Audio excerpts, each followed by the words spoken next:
Jangan jadi pengecut. Gajah di pelupuk mata tak terlihat, semut di seberang lautan terlihat, pepatah lama yang ingin kembali saya ingat. Seberapa sering saya melihat kesalahan orang lain tanpa pernah mampu melihat kesalahan sendiri.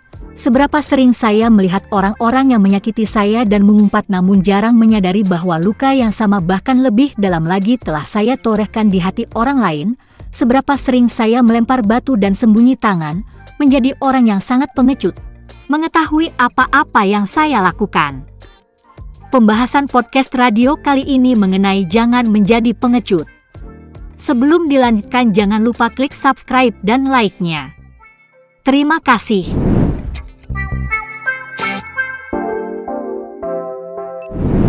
Ia berani mengakui kesalahan memang hal yang amat sulit dilakukan oleh manusia, termasuk saya tentunya karena yang gampang itu memang menyalahkan orang lain, dan saya biasanya milih yang gampang.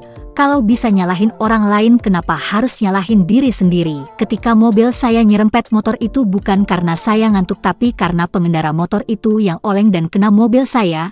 Ketika tangan saya kena pisau dan luka itu karena pisaunya yang terlalu tajam bukan karena saya yang motong sambil mikirin si dia hingga melenceng arah pisau.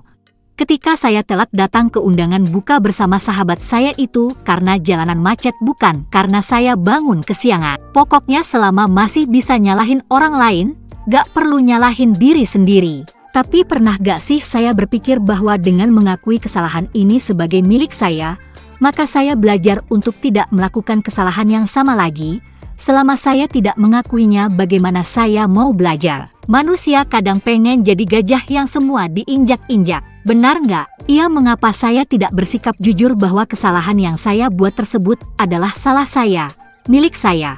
Saya melakukan ini dan itu, dan saya bertanggung jawab atas resiko yang ada.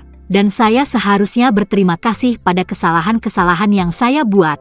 Karena saya mendapat pelajaran berharga dan tidak mengulangi kesalahan tersebut. Dan bisa dipastikan saya juga pasti sangat marah jika terkena masalah dari lemparan orang lain. Saya harus melatih jujur dan menumbuhkan jiwa jujur dalam diri saya sendiri, mulai saat ini karena esok mungkin terlambat.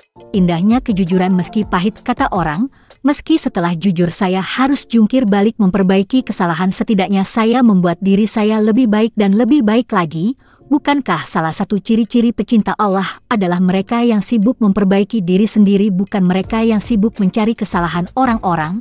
Tak ada untungnya mencari kesalahan orang lain, hanya membuat jiwa menjadi lelah. Saya gak mau menggadaikan bahagia saya dengan gelisah karena memikirkan orang lain yang belum tentu juga salah. Jadi mulai sekarang jujur dan belajar melihat kesalahan sendiri, menjadi jujur seperti seorang satria dan berwibawa, atau mencoba tidak jujur, bohong, seperti seorang pencuri yang terhina dan tidak berharga, pecundang dan loser. Kata guru mengaji saya, jujur sebagian dari iman. Coba bayangkan 1/2 bagian itu besar loh. 1/2 bagian dari keimanan telah saya genggam jika saya jujur. Setelah jujur dengan kesalahan maka waktunya melangkah menjadi manusia yang lebih baik dan lebih baik lagi, menjadi hamba yang dibanggakan oleh penciptanya.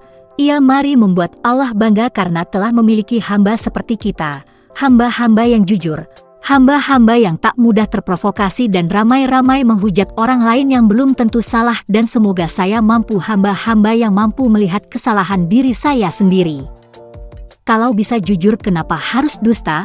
Kalau memang saya salah kenapa harus ngumpet dari kesalahan? Bukankah saya dan kita semua berbuat salah?